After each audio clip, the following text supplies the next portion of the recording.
Kevin made an excellent point that our lives, we construct them into stories, into narratives. And sometimes they resonate with us when we hear other people's stories. Whether that is through fiction, through our news, through song. And that is powerful because we are shaped by stories. It's not just the literal facts that happen in our life, but how we experience them, the emotions in them, and even the reflection that we give it later in life, the meaning that we give them. And today I want to tell you a story.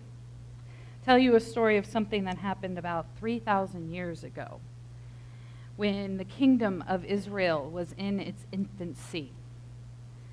And it takes place in an area called the Shephelah. And I've been there, and it's beautiful country in Israel. And the story that we're going to tell comes from 1 Samuel 17, verses 1 through 54. And I hope that you will have some grace with me today as I tell it to us, rather than read straight from Scripture. But today we're going to sit in this and where this location is. So the Shephelah is located, you can see this map up here. The water to the left, yes, I use my hands and I look for the L. Judge me all you want. I'm 47 and I still do that. So to the left is the Mediterranean Sea. In the middle is Israel, and you can kind of see another body of water. That is the Dead Sea, just trying to orient you a little bit. This is not a geography lesson. I'm not going to quiz you on it later, but that red patch in the middle is the Shephelah, and it is an area in ancient Palestine. And in this region at that time, it had along its eastern border a mountain range, and all of the ancient cities of that region, Jerusalem, Bethlehem, Hebron, were there. And then there was the coastal plain itself, that which rested along the Mediterranean. That is where Tel Aviv is now today. And what sits between that mountain range and that coastal plain, you can see a little bit better here, is this area that is got that little star in the middle, and that's where we're going to live today, is the Valley of Elah. But the red circle shows you where Jerusalem is. The blue box is Bethlehem, to give you just a little bit of places to orient our day.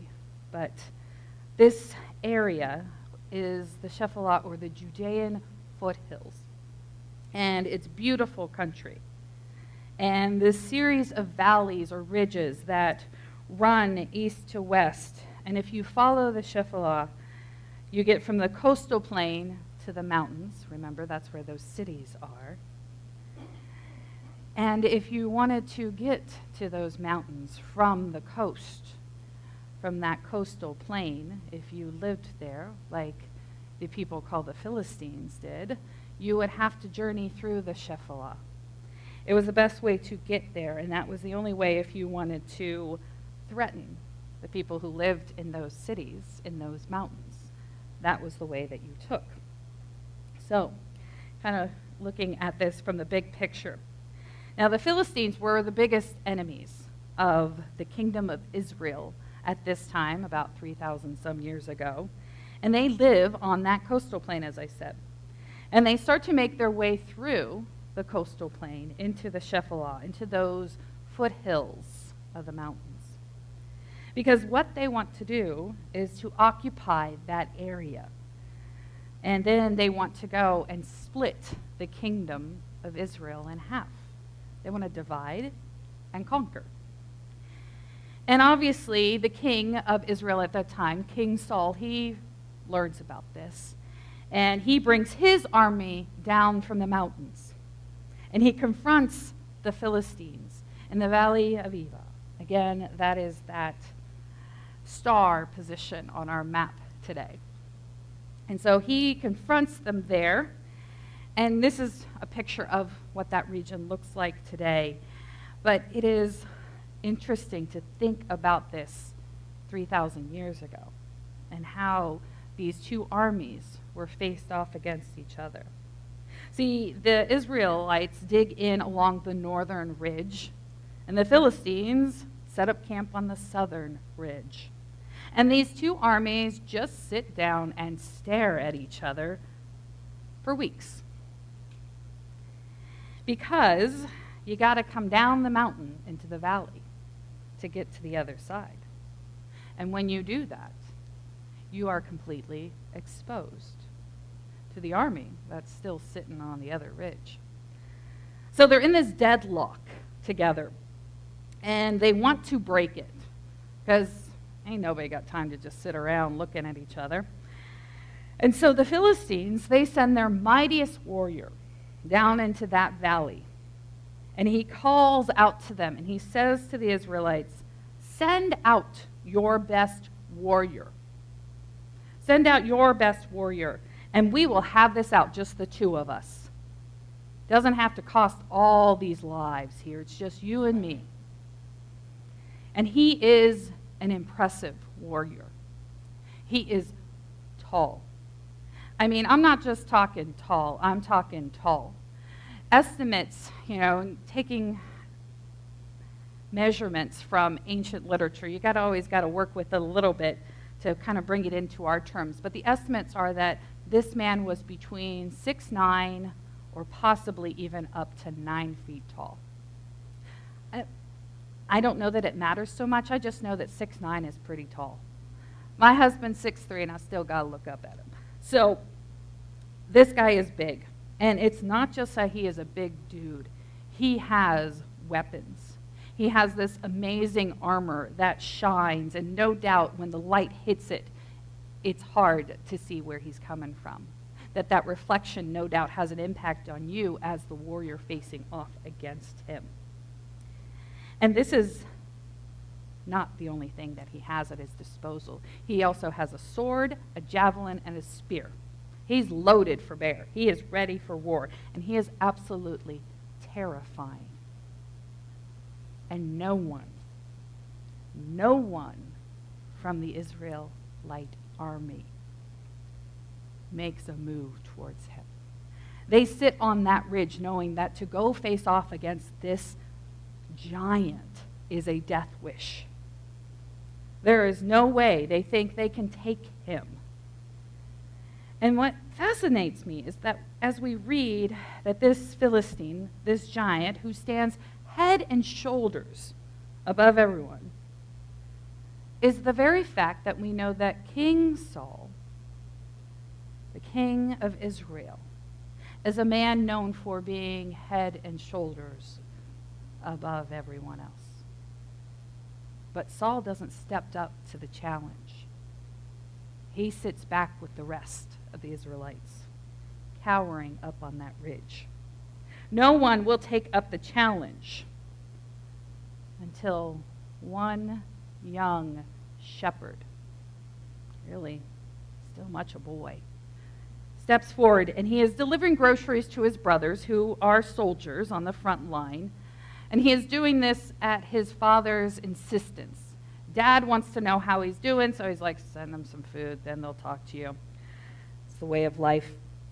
And so when this shepherd boy gets to the army, and he sees this giant down there taunting the armies of Israel, he goes up to Saul and he says, I will fight him.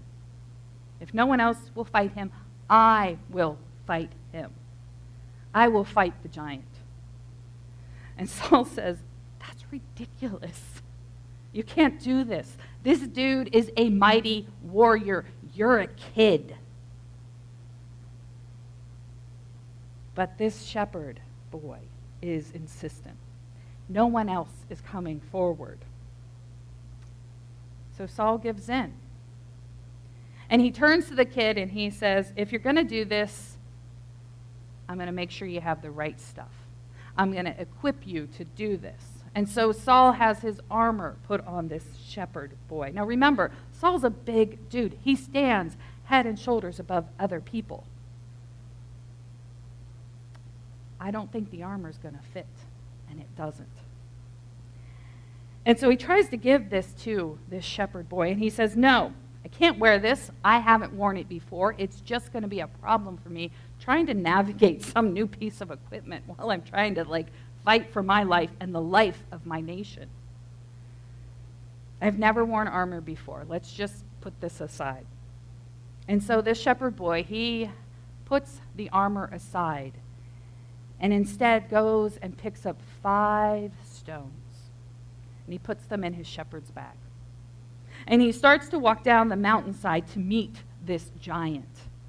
And the giant sees the shepherd boy approaching and calls out to him, "Come to me so I can feed your flesh to the birds of the heavens and the beasts of the field."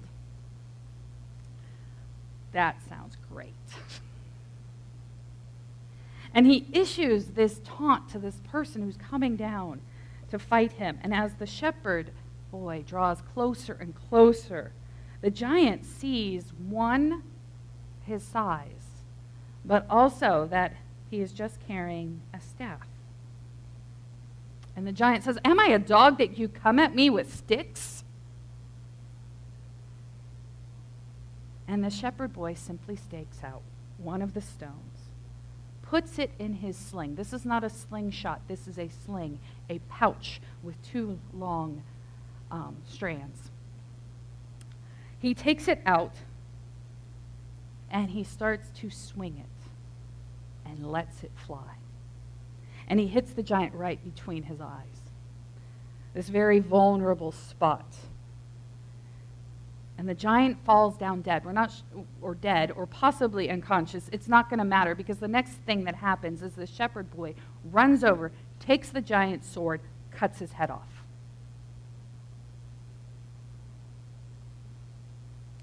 The Philistines see this, and they hit the road. They're gone.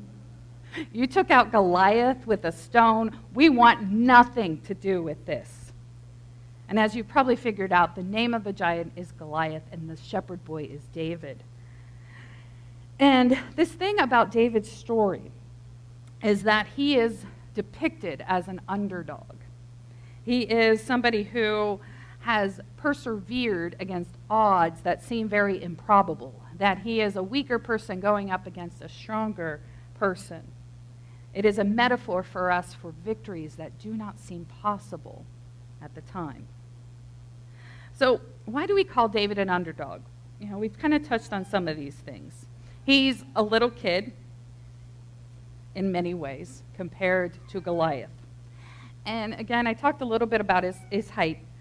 And these are just some images to give you an understanding. The one to the far left is what they estimate David might have been as a young man, about 5'2", maybe. It's estimated, again. We don't have actual, that little thing on the wall that you do with your own kids. And the one in blue is Shaquille O'Neal, by comparison, who is 7'1", 7'1". And then the very far right one is the greatest estimate for Goliath of being 9 foot tall.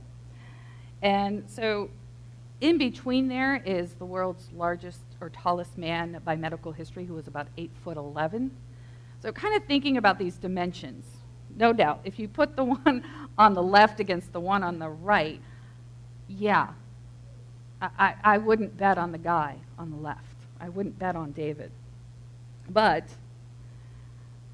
even if you go with the shorter estimate for Goliath, which is where that star lands, about 6'9", 6'6", he's still pretty tall. He still has a size advantage over David. So this is kind of why we depict David as the underdog, as this guy coming up who clearly, you wouldn't bet on. Now, you not only have this height difference, but you also have the fact that Goliath is experienced. He is a warrior, and he is equipped. He has the armor. He has the sword. He has the spear. He has the javelin. He is ready. He's got it. He's got the tools to do the job. And all David has is this sling. Who would you bet on with this information? The thing is, we look at the sling and we think he doesn't have a chance. This is because we don't understand the power of a sling. It's a lack of understanding about ancient warfare, because in ancient warfare there were about 3 kinds of warriors. There was your cavalry, who were on horseback or in chariots. There's the heavy infantry, which are foot soldiers, armed with swords, shields, and some kind of armor. And then there's the artillery. And yes, they had archers, but more importantly, they had slingers. The slinger is someone who carries this leather pouch with 2 long cords attached. And they put a rock or a lead ball inside the pouch, and then they whirl it around. And in that whirling, they pick up speed and force. And it's important to understand, again, this is a sling, not a slingshot. And as they would let go of the cords, the effect is to send that projectile towards a target.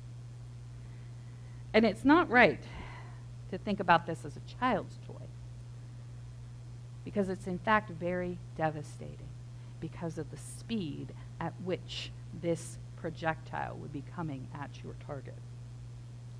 As he's turning this thing around, it's estimated that it was probably spinning at 6 to 7 revolutions per second.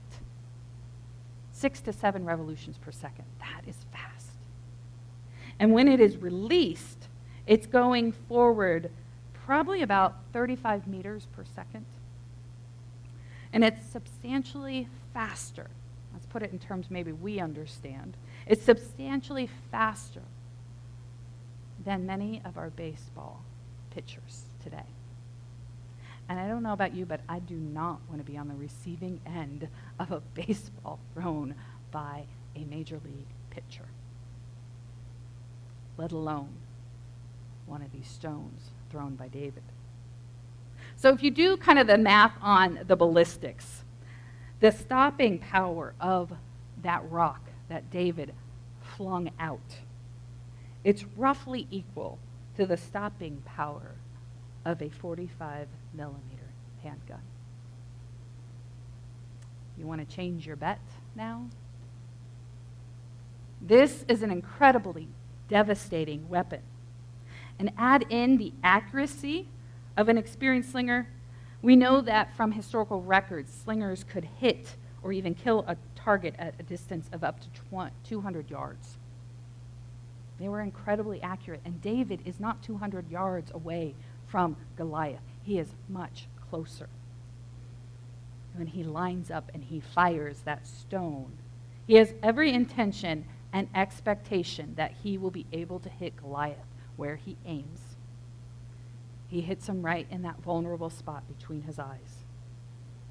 And even if he didn't kill him, he definitely knocked him out. And I think cutting it off his head took care of the rest. See, in the history of ancient warfare, we find again and again that slingers were often the decisive factor against infantry.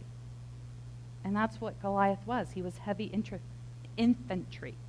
He had the armor, he had the sword, he has the shield, the spear, and the javelin.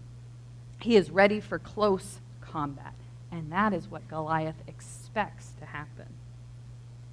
He says, "Come to me, that I may feed you to the birds and the beasts. Come to me. Come closer, my pretty." He's going to fight him hand to hand. That's what he thinks is going to happen. Saul has the same expectation. That's why he tries to give, David his armor, tries to give him the tool he thinks he needs for this task, when David has a completely different task in mind. See, David has no expectation of fighting this man hand to hand. Why would he? He's a shepherd. He's not an infantryman. He spent his entire career, so to speak, up to this point, using a sling to defend his flock against lions and bears. David's not incompetent. He just has a different skill set than what we expect out of a warrior. See, in his fight to protect his father's flocks, he has learned where his strength lies. This is his experience he brings to the battlefield in a very devastating weapon against this lumbering giant who's weighed down by probably about 100 pounds of armor and these incredibly heavy weapons that are only really useful in short-range combat. Goliath is a sitting duck. So I ask you again, do you want to change your bet on the outcome of this battle? But it's easy to judge on appearance. But remember, last week we talked about that God does not look at appearance like we do. He looks at the heart of a person. God knows David's heart. And important for this story as well is David knows his own heart. He knows his own skill set. We keep calling David an underdog, but I think there's this important lesson for all of us. Giants are not always as strong and powerful as they seem. Giants are not always as strong and powerful as they seem. And sometimes the shepherd boy has a sling in his pocket. And more importantly, confidence in himself and his God. He knows who he is and whose he is, as opposed to what everyone else sees when they look at David. David could have put on the armor because that's what they expected of him. He could have picked up a sword because that's what they tried to hand him. But he doesn't. He knows himself and he knows his God. And he knows he is a shepherd who has defended his flock from fierce predators. Not with armor, not with swords, not with spears, but with his sling. This is who he is, and he embraces it. So often we try to be something that we are not, when in fact who we are is quite powerful. He knows who he is, and he knows who he is.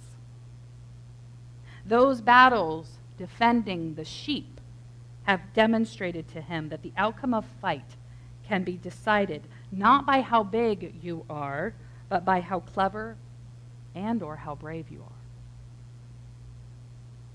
How much of a fight do you have in this? How determined are you in this? David knows that he might not have escaped from the lion or the bear unless God also was with him. He knows his own skill set, but he also knows God in this. And when he puts those together, he understands that he has great opportunity.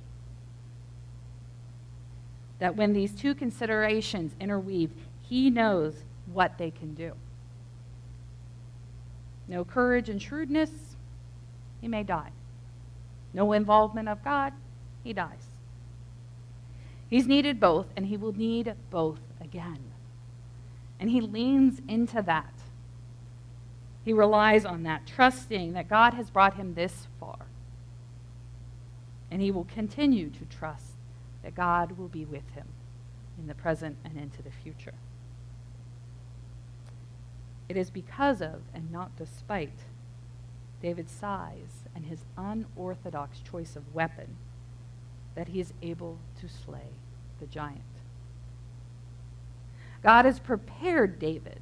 And we talked about last week that David was anointed. He is going to be the next king. God has chosen David for this destiny.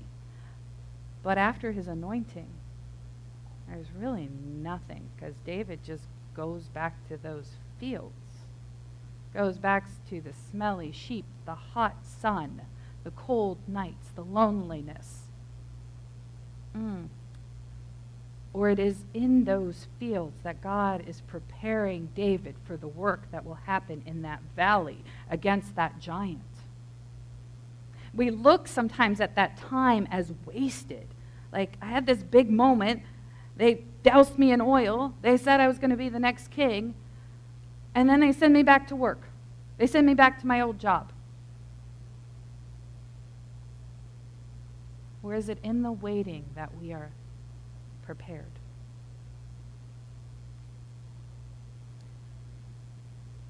That is sometimes how we have to look at our stories. Not that time is wasted, but that in the waiting we are being prepared for something.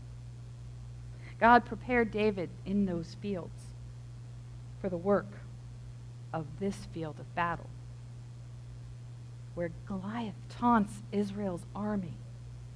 David's story invites us to look differently at ourselves, not as others see us, not at the outward appearance, but to look at our heart, to look at our stories and go, what will God do with this? What will God make of this?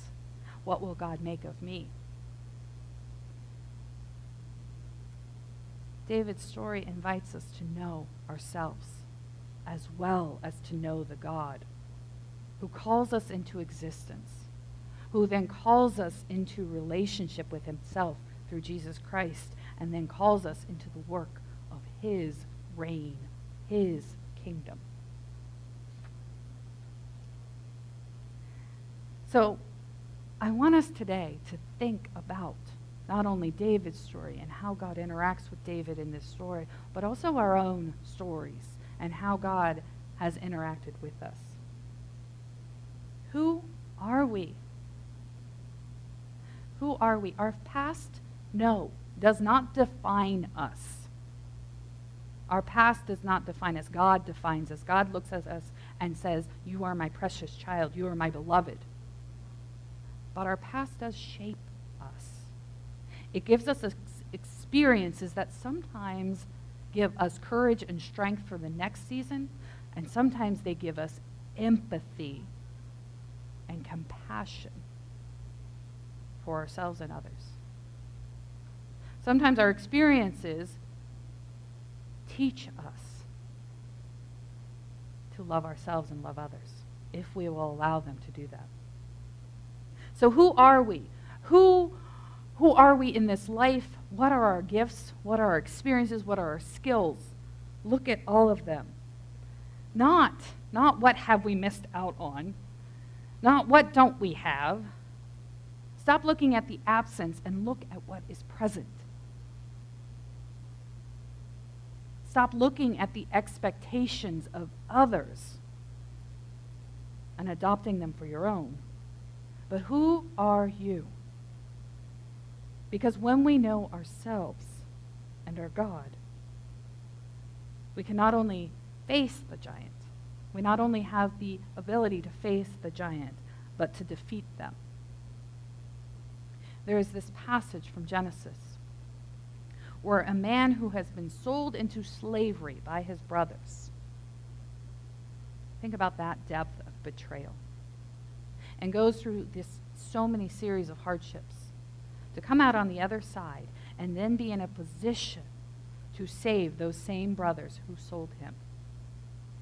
I don't know that I would have the capacity for compassion, but these are his words. What you intended for harm, God has intended for good. This man Joseph is now in the position to save the very family that discarded him. We are not defined by our past, but we can be shaped by them. Shaped by those experiences for the work that will come, for the life that comes before us. Because when we know ourselves and we know our God, we not only have the ability to face the giants, but to defeat them.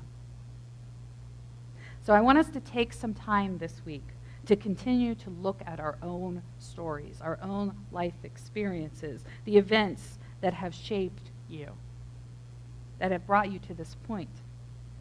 Ask God to help reveal to you what maybe you've forgotten or overlooked, or to maybe give a new perspective to the events of your life, to see maybe what you understood as harm to now understand can be used for good.